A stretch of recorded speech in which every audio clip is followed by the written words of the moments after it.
Genesis 44, as Pastor Matt led us in reading a few moments ago, Genesis 44.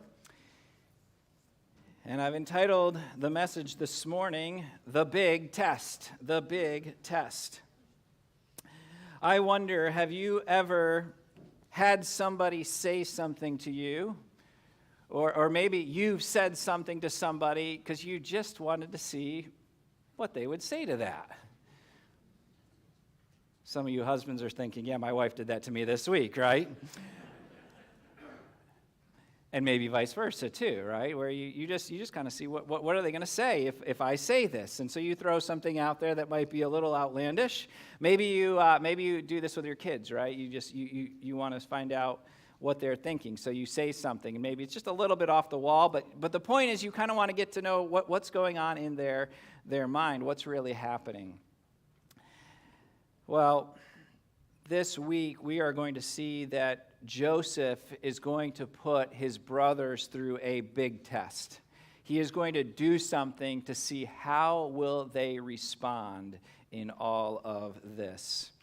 And so we come to Genesis 44, and we see the big test, as I've entitled it for today. Now, last week we saw the turmoil at home when Jacob and his sons, or the brothers, were facing the famine. They needed more food, and they wanted to take Benjamin up with them, but Jacob was unwilling for him to go. However, as we saw last week, finally Jacob agrees. It was a hard decision, and one that you can hardly blame him for, because it was his young son here. Now, I say young. Benjamin was probably in his mid-20s, so we're not talking about a boy, but he was somewhere in his 20s likely, as we've said at this point. Judah steps up, and by the way, we'll see more of him today, and he convinces Dad. They send extra money, and they also add gifts, for instance, some spices and other things that they took along as they went. And they arrived back in Egypt, and we saw the fulfillment of Joseph's dreams once again as they all bow down to Joseph.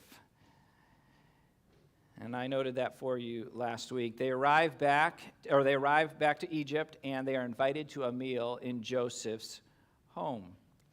And the brothers are scared, rightfully so. If I was in their shoes, I too would be scared. Now, they don't understand what's going on. They have a guilty conscience because they know what they did all those years ago. They realize that their lives hang in the balance in the hands of the man, as we've referred to him there so far. We know who it is, but they don't. It is the man that they sold into slavery. And from a human perspective, he could be seeking revenge. He is not, as we have stated already, but they don't know this. When they arrived, Joseph lays eyes on Benjamin after 20 plus years. Now, again, hard to be dogmatic on this timeline, but from what I've presented to you and from my study is that Benjamin would have been somewhere in the neighborhood of 4 years old when Joseph last saw him. So it's been 20 plus years since these two brothers have been together, and Benjamin has changed dramatically from 4 years old to now a man in his 20s. Now, Benjamin would be his full brother. The other brothers would be half-brothers. And at this time, emotions run high. After all these years, after all he's been through, he sees his little brother. I imagine at that point, Joseph wanted nothing more than to swallow up his brother in a great big hug. But he has a test for them, so he refrains from doing that. As a matter of fact, he's so overcome with emotion, though, he has to run out of the room and weeps. He came back in to the room there where they would eat. And as we said last week, they passed out food to all of the brothers, but Benjamin's portion was 5 times the rest of the brothers. They are there in amazement because of the food he got, but also, as I brought out, from what we see in the text, he ordered them from oldest to youngest. And how would he be able to do that? They still don't know it.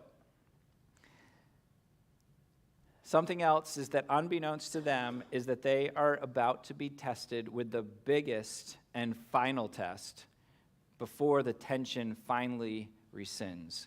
There is a lot of tension at this point in this story. And we left off once again in the midst of the storyline last week, and we pick up there this morning. For the brothers, there has been nothing pleasant about these trips to Egypt, save that they at least get food and they can eat.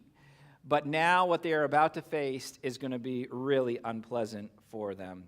So let's begin this morning with Joseph issues the test. Joseph issues the test.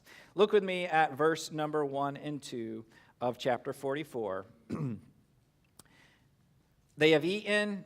We left off with that in verse 34 of the last chapter. We come right into 44 with, and he commanded the steward of his house, saying, fill the men's sack with food as much as they can carry, and put every man's money in his sack's mouth. And then notice this, and put my cup, the silver cup, in the sack's mouth of the youngest, and his corn money. And he did according to the word that Joseph had spoken. So they have their meal. Joseph then gives the command of what is going to happen next. And this is masterfully done on Joseph's part. It truly is.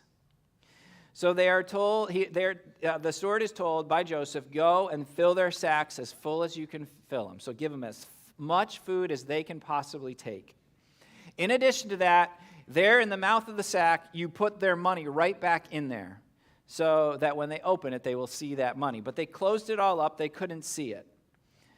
And then take that silver cup. And this was significant. This was Joseph's. It had significance. Take that cup. And notice he didn't say just put it in any man's sack. It's very specific, right? You put it in Benjamin's sack. He is issuing the brothers a test. The test is really for the 10 brothers, not for Benjamin. Benjamin doesn't know that. So unfortunately, to some degree, all of this happens at Benjamin's expense. But Benjamin has a cup inside his sack, but he doesn't realize it. And I imagine they made sure it was done in such a way that if he just touched the tap of his sack there, he didn't realize that something else funny was there, that they somehow tucked it in there well. So the food is back in the sacks. The money is back there. Verse 3. And as soon as the morning was light, the men were sent away, they and their asses. So they spend the night there. And I just have to imagine, how could they have slept that night with everything that had gone on, right? And Joseph, how could he have slept that night with everything that he's had going on? But they spend the night there, and as soon as light comes up, they take off. And of course, for them, travel during night would have been very difficult. It's not like they changed over from low beams to high beams, and then they could just go on down on their journey, right? So they needed the daylight so that they could see their journey, and I'm sure they had lanterns, but it just didn't provide a lot of light when they would go. So they would travel during the day. It would be much safer. So they take off, and I would think that the brothers must have had a huge sigh of relief when they turned around and realized that Egypt was fading out of their view, right? We have Benjamin. We have food. We have Simeon. We're all going back to Dad. Dad is going to be happy. We have validated the man's concern that we are spies. We proved that we weren't spies. So Dad is going to be so thrilled when we come around the corner or over the hill and he sees 11 brothers coming in his way. And he sees Benjamin and he sees Simeon, no one left behind. And we can even eat now because we're bringing food. And if, again, I'm surmising a little bit of what they were thinking at that point, but I just think they had to have a sigh of relief at this point. But whatever ease they were feeling is about to quickly disappear. Now, we read earlier during the scripture reading verses 4 and on. Understand that this whole setup is so that Joseph can see what they will do with or they will do to Benjamin when all of this is brought to light. This is a test, a very important test for them. So Joseph sends his men off to find his brothers. He instructs them how to handle the situation, as was read in verses 4 and 5. So they follow the plan, and they go up to the brothers, and the brothers cannot believe it. They are dumbfounded as they stand there thinking, no way, not a chance that something has happened here. As a matter of fact, as we read in those verses, the brothers are so confident that they didn't take the money or take the silver cup in particular, that they say, whoever has the silver cup in their sack shall die.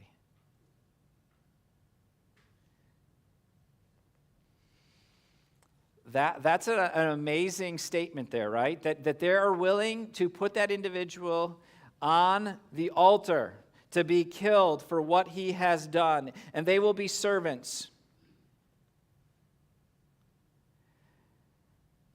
Now, I would imagine that if you were to look into the law there, it might not have allowed them to be killed for what they have done, but at the same time, Joseph has all the power and they do not.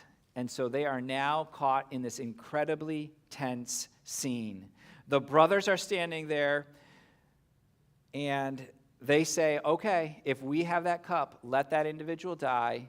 Joseph's men have come and accused them. So they lower their sack. And we read that they started with the oldest and went to the youngest again, right? And how did they know that? Well, I have a feeling Joseph had passed this information along. They knew it from the table, but they go from the oldest, right? And they start with Reuben, and they go all down. And I put the list up there for you last week of all the brothers. And they go all the way down to Benjamin. And here they are, and I imagine that each time a sack is opened and they don't see the silver cup, they are relieved. But I can only imagine the angst that filled all of them, the fear that gripped them when they finally open Benjamin's sack. Verse 12, it says, at the end of the verse, and the cup was found in Benjamin's sack.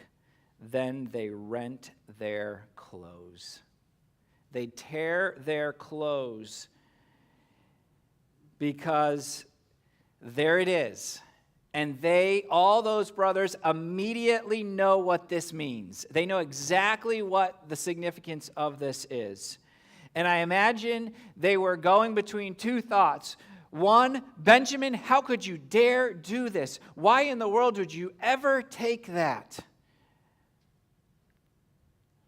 And at the same time, perhaps another thought in their mind, because it's already come up, is this is because of what we did all those years ago. So they're on their way back to Jacob, but at this point, they take a U-turn and they head back to see this man. So notice next this morning, the test results come back. The test results come back. We'll put it in that language. You think they were afraid before? Now that fear has exponentially increased. Verse 14, and Judah and his brethren came to Joseph's house, for he was yet there, and they fell before him on the ground. And Joseph said unto them, what deed is this that ye have done? Wot ye not that such a man as I can certainly divine? And Judah, I said, you see Judah again. And Judah said, what shall we say unto my Lord? What shall we speak? Or how shall we clear ourselves? God hath found out the iniquity of thy servants. Behold, we are my Lord's servants, both we and he also with whom the cup is found. Once again, they fall on the ground before Joseph. Again, that dream all those years ago comes true. Judah once again steps up to the batter's box to take the heat. He is the one that has been leading at this time. And Judah proclaims, "We are guilty, and offers themselves as servant. But then notice verse 17. And he said, that's Joseph, "God forbid that I should do so, but the man in whose hand the cup is found, he shall be my servant. And as for you, get you up in peace unto your father."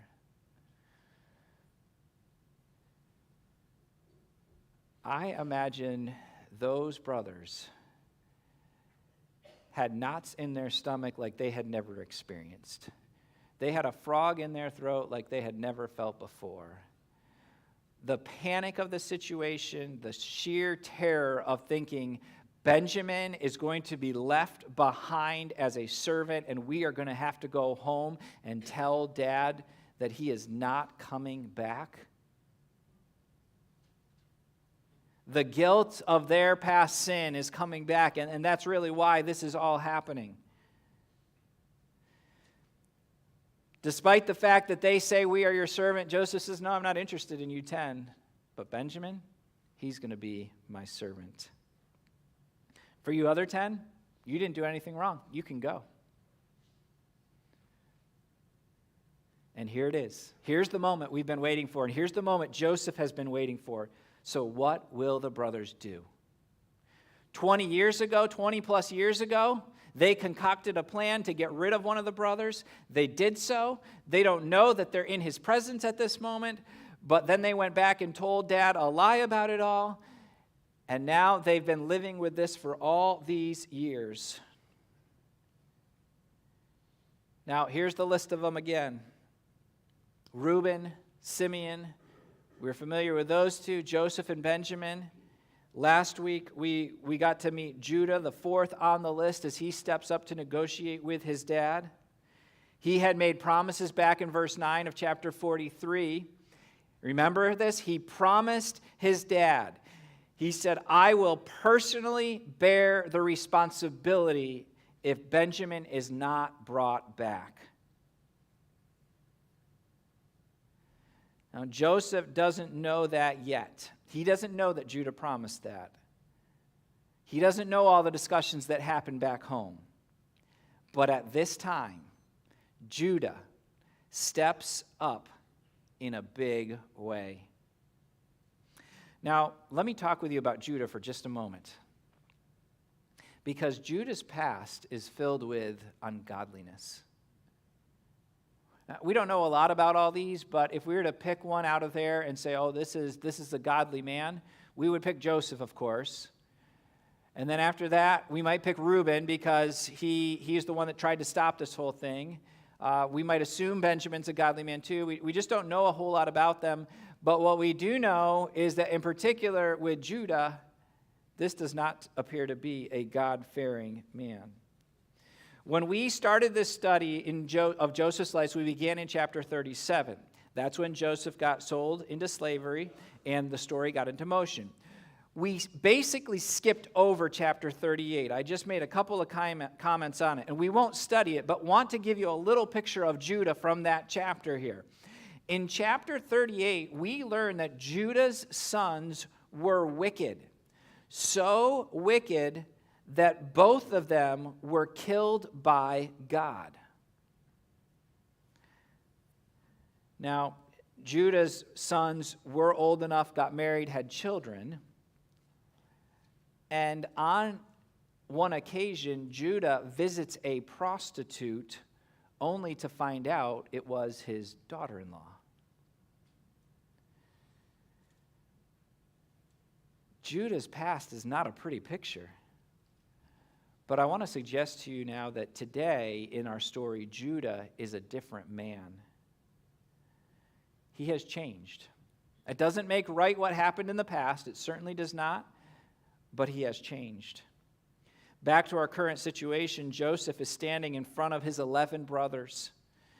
Benjamin is probably in great fear And truthfully, he doesn't know how the cup got there, right? Because he didn't do it. The brothers are dismayed. Judah knows the gravity of this situation. So verses 18 through verses 34 is his long defense. And we'll work our way through the defense, but it's really a restatement of the story as we have seen it unfold. However, up to this point, Joseph has not heard all that has happened back at home. So while we know the story, because we have been on both sides of this storyline, Joseph is going to hear what's happened back at home for the first time. I would imagine he's very curious. What have the brothers said to Dad? What have they told him when they went back home? So he's curious what they would say, but he is also looking, how will they handle this? So let's begin in verse number 18. Then Judah came near unto him and said, O my Lord, let thy servant, I pray thee, speak a word in my Lord's ears, and let not thine anger burn against thy servant, for thou art even as Pharaoh. My Lord asked his servant, saying, Have ye a father or a brother? And we said unto my Lord, We have a father, an old man, and a child of his old age, a little one, and his brother is dead, and he alone is left of his mother, and his father loveth him. So he starts out by saying, when we came here, you inquired about our family, and we told you the truth. We told you about our father. We told you about our brother. He's the one left of his mother. We've told you. Verse 21. And thou saidst unto thy servants, Bring him down unto me, that I may set mine eyes upon him. And we said unto my Lord, The lad cannot leave his father, for if he should leave his father would die. And thou saidst unto thy servants, Except your younger brother come down with you, ye shall see my face no more. So you told us you have to bring that lad here. We told our dad we need to bring the lad there too, but Dad said no, at least at first. Dad said that is not an option, but you had said if we don't show up with him, don't bother coming. Verse 24. And it came to pass, when we came up unto thy servant, my father, we told him the words of my Lord. And our father said, Go again and buy us a little food. And we said, We cannot go down if our younger brother be not with us. We cannot go down if our younger brother be with us. Then we will go down, for we may not see the man's faith, except our youngest brother be with us. And thy servant my father said unto us, Ye know that my wife bare me 2 sons. And the one went out from me, and I said, Surely he is torn in pieces, and I saw him not since. And if ye take this also from me, and mischief befall him, ye shall bring down my gray hairs with sorrow to the grave. Now this is somewhat familiar because this is the story we looked at last week from chapter 43 of what happened back here. And you can see the brothers are telling the true story. So they say to Joseph, You gave us no other option. We had no play here, but Dad wouldn't let us bring the boy. So we were at a standstill over this matter. And they say here, you have to understand all that Dad has gone through. Now let's pause for just a second, because this whole scenario exists because of the hatred the brothers had for Joseph. So they are defending their dad based off of circumstances they created. What an irony here. And they are defending this lie in front of the one man that knows it is a lie, because he is living proof that he was not torn in pieces. Right? The lie has been Joseph was torn in pieces and he is no more. So everything is based off of a lie here. And yet, God's plan is unfolding. Had they done wrong? Absolutely. Had they thwarted God? Not at all. You say, how do you figure all that out? Well, we could have a really long discussion, and we probably wouldn't solve it. But I know that these brothers were wrong for what they did. They should never have done it. I know that God's plans are never thwarted. and therefore we can sit and to try to figure all that out. But God can superintend even despite the sins of mankind. These brothers are also learning a powerful lesson. Their sin has caught up with them. But thankfully, this time, they will not repeat their sin. They could have thrown Benjamin under the bus, so to speak. They could have thrown Benjamin to the wolves. They could have said, "You did it, we're out of here. We'll go back and deal with Dad again." They could have abandoned him, but notice the last verses. Verse 30. "Now therefore, when I come to thy servant my father, and the lad be not with us, seeing that his life is bound up in the lad's life, it shall come to pass that the lad, when he seeth the lad is not with us, that he will die. And thy servant shall bring down the gray hairs of thy servant our father with sorrow to the grave. For thy servant became surety for the lad unto my father, saying, If I bring him not unto thee, then I shall bear the blame to my father forever. Now therefore I pray thee, let thy servant abide instead of the lad, a bondman to my Lord, and let the lad go with his brethren. For how shall I go up to my father, and the lad be not with me, lest peradventure I see the evil that shall come on my father?" Joseph issued a test. He put that silver cup in Benjamin's sack. He brought them back. He now tells them that Benjamin is going to be a servant forever. Now, the simple fact in all this is that Benjamin didn't steal that cup. This wasn't about Benjamin. I believe no matter what, Joseph would have let Benjamin go. This was about what would those brothers do had they changed. And Judah, as the voice of the brothers, and as the one that told Dad, I make a promise, and if he comes not back, I will bear the guilt of that. Judah places himself on an altar here and explains that there is no way I can go back home unless I have Benjamin. I cannot do that. There is no way, and so here I am. You can take me instead. I will step in the place and take the blame. What would they do with Benjamin? They would defend him to the last drop, to the very end. So the test results came back, and the results were favorable. Now, we could end right here, but let's look at the beginning of chapter 45, okay? We're not going to leave it on a cliffhanger today. We'll unpack this next time, but our final point for today is Joseph reveals himself. Joseph reveals himself. Chapter 45, verse 1, Then Joseph could not refrain himself before all them that stood by him, and he cried, Cause every man to go out from me. And there stood no man with him, while Joseph made himself known unto his brethren. And he wept aloud, and the Egyptians in the house of Pharaoh heard. And Joseph said unto his brethren, I am Joseph. Doth not my father yet live?